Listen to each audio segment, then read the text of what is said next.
E se eu te dissesse que você tem usado o versículo mais famoso sobre liberdade de um jeito completamente equivocado? João 8:32 aparece em camisetas, tatuagens e paredes de igrejas ao redor do mundo inteiro. E conhecereis a verdade, e a verdade vos libertará. Mas se você acredita que isso significa simplesmente estudar mais a Bíblia, você está entendendo exatamente o oposto do que Jesus estava ensinando.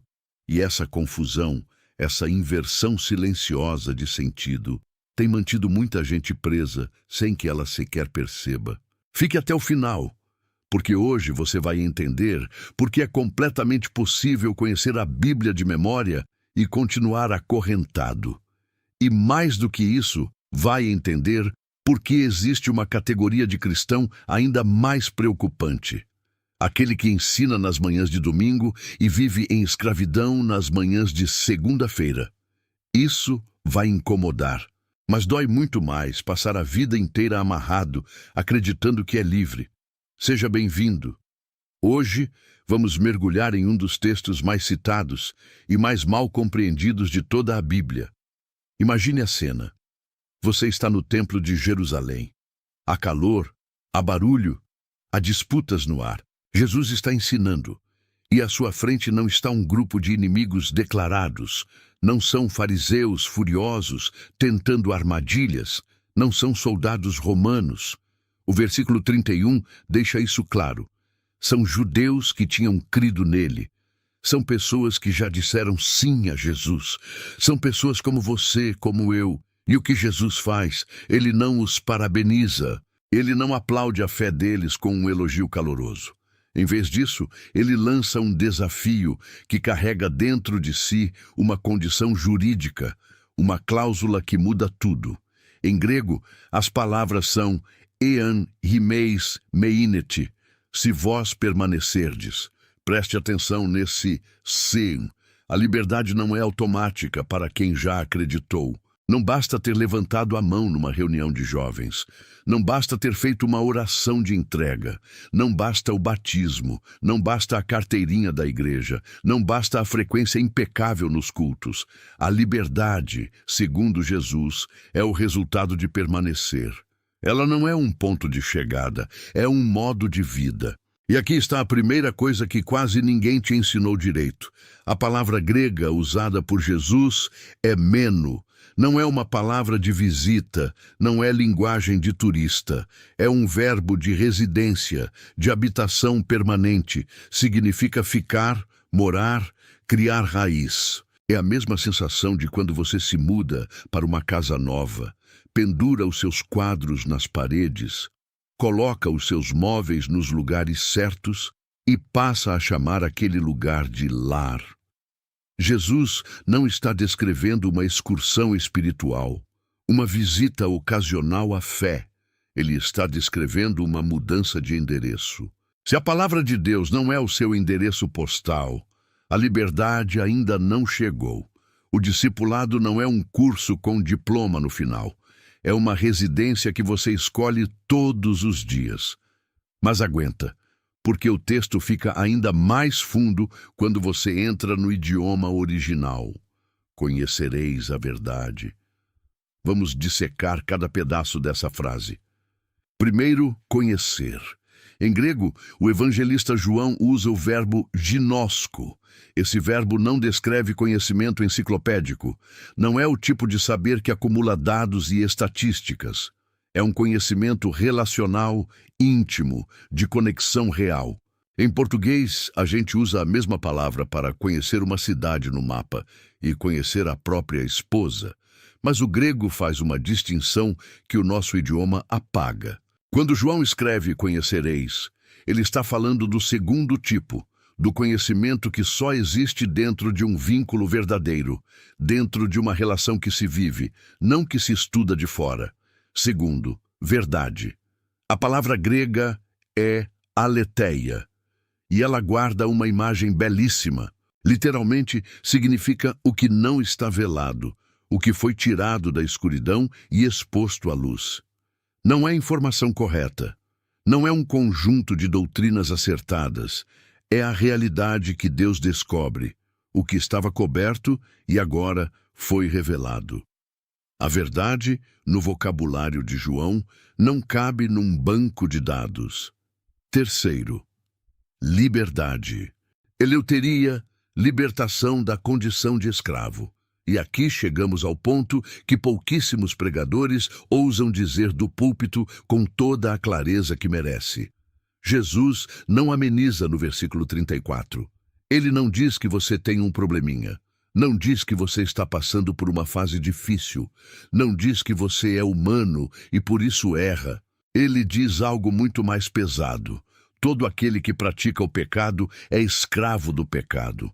Um escravo não negocia com o seu senhor. Um escravo não acorda de manhã e decide se vai obedecer ou não. Um escravo obedece porque não tem outra opção. E se o seu senhor é o pecado, tanto faz quantos versículos você decorou, tanto faz quantos anos você frequenta a mesma congregação. Você não é livre. Pense nesta imagem. Um homem nasceu e cresceu dentro de uma casa sem janelas. Para ele, a escuridão é o mundo inteiro, é tudo o que existe, é a normalidade absoluta. Um dia, alguém entra por uma porta e começa a descrever o que existe lá fora. O sol, as cores, o calor da luz sobre a pele, o azul do céu na tarde de verão. O homem é inteligente. O homem é aplicado. Ele anota tudo, memoriza cada detalhe, consegue reproduzir a descrição com perfeição. O Sol é uma estrela a 150 milhões de quilômetros. A luz visível é composta por comprimentos de onda entre 380 e 700 nanômetros. Ele sabe de cor, mas continua na escuridão. A liberdade não vai chegar quando ele memorizar mais um capítulo do manual. A liberdade vai chegar quando ele se levantar, atravessar o corredor e abrir a porta. Naquele momento, a informação vai virar experiência. O dado vai virar realidade. E ele vai ser livre, não porque sabia mais, mas porque obedeceu ao que já sabia. Conhecimento sem movimento não é libertação, é orgulho bem fundamentado. Você pode carregar a Bíblia na memória e ainda estar na cela do pecado, se nunca saiu de dentro da casa. E aqui está o segredo que dói de verdade. A verdade não é um conceito, é uma pessoa. Jesus não disse, eu ensino a verdade. Ele disse, eu sou o caminho, a verdade e a vida. Conhecer a verdade não é fazer um curso sobre Jesus, é estar unido a Ele. É o tipo de conhecimento que só existe dentro de uma relação viva, presente, cotidiana. Pense no casamento. Você pode ler 1000 livros sobre amor conjugal. Pode memorizar os versículos de Efésios sobre o marido que ama como Cristo amou a igreja. Pode citar cantares de cabeça. Pode dar palestras sobre relacionamentos saudáveis. Mas se você não passa tempo com a sua esposa, se você não a escuta de verdade, se você não serve a ela no dia a dia pequeno e sem glamour, se você não está presente nas coisas simples, você não a conhece. Você sabe sobre ela, o que é completamente diferente. Você a conhece quando permanece. Jesus não está pedindo mais teologia abstrata. Ele está pedindo mais obediência concreta. E agora vem a pergunta que vai ser incômoda para muitos.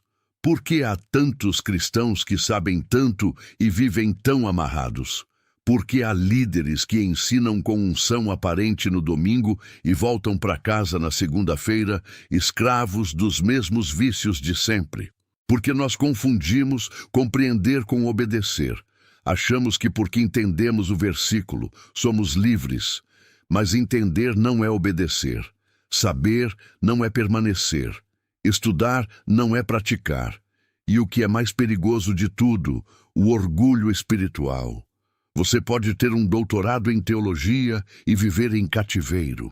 Pode recitar 100 versículos sem engasgar e estar preso ao mesmo padrão de pecado há décadas. O conhecimento sem obediência não é liberdade. É orgulho com verniz religioso. E o orgulho é uma das correntes mais difíceis de se enxergar, justamente porque ele se disfarça de virtude. Por isso Jesus não falou isso para os fariseus. Falou para os que já tinham crido, para os de dentro, porque o perigo maior não está do lado de fora da igreja, está nos corredores e nos bancos de dentro. Então, deixa eu te fazer a pergunta direta. Qual verdade você já conhece e ainda não está vivendo? Você já sabe que precisa perdoar aquela pessoa, mas continua carregando o peso da ofensa como se ele te protegesse de alguma coisa. Você já sabe que precisa confessar aquele pecado escondido, mas o mantém na escuridão porque confessá-lo parece mais ameaçador do que carregar. Você já sabe o que precisa mudar, mas continua esperando o próximo livro, o próximo sermão, a próxima revelação que finalmente vai te dar disposição para agir. A corrente não é falta de estudo, é falta de passos. A liberdade não vai vir do próximo livro que você terminar, vai vir do próximo passo de fé que você der. Tiago foi direto ao ponto: sede fazedores da palavra, e não somente ouvintes, enganando-vos a vós mesmos. Enganar-se é exatamente isso, saber e não fazer, e achar que saber já é suficiente. Jesus prometeu algo maior do que liberdade parcial. Ele disse: se o Filho vos libertar, sereis verdadeiramente livres. Não livres com asterisco, não livres com prazo de validade, não livres sob condição, verdadeiramente livres. Mas essa liberdade pertence aos que permanecem, não aos que apenas sabem, aos que obedecem, não aos que apenas estudam, aos que praticam, não aos que apenas concordam, aos que fazem hoje, não aos que planejam fazer um dia. A verdade não vai te libertar por você tê-la na cabeça, vai te libertar por você tê-la na vida. Se essa mensagem chegou até um lugar real dentro de você, eu te convido a fazer 3 coisas simples. A primeira é comentar a palavra liberdade. Só essa palavra é a sua forma de dizer em voz alta: eu também quero viver o que já sei. A segunda é compartilhar esse vídeo com alguém que você sabe que precisa ouvir isso. Há pessoas ao seu redor buscando exatamente essa verdade, e você pode ser quem a leva até elas. A terceira é se inscrever no canal e acompanhar o que estamos construindo aqui juntos, porque o próximo episódio vai te levar mais fundo ainda. Porque aqui a gente não vem para saber mais, a gente vem para viver o que já sabe. Obrigado por permanecer. Até o próximo episódio.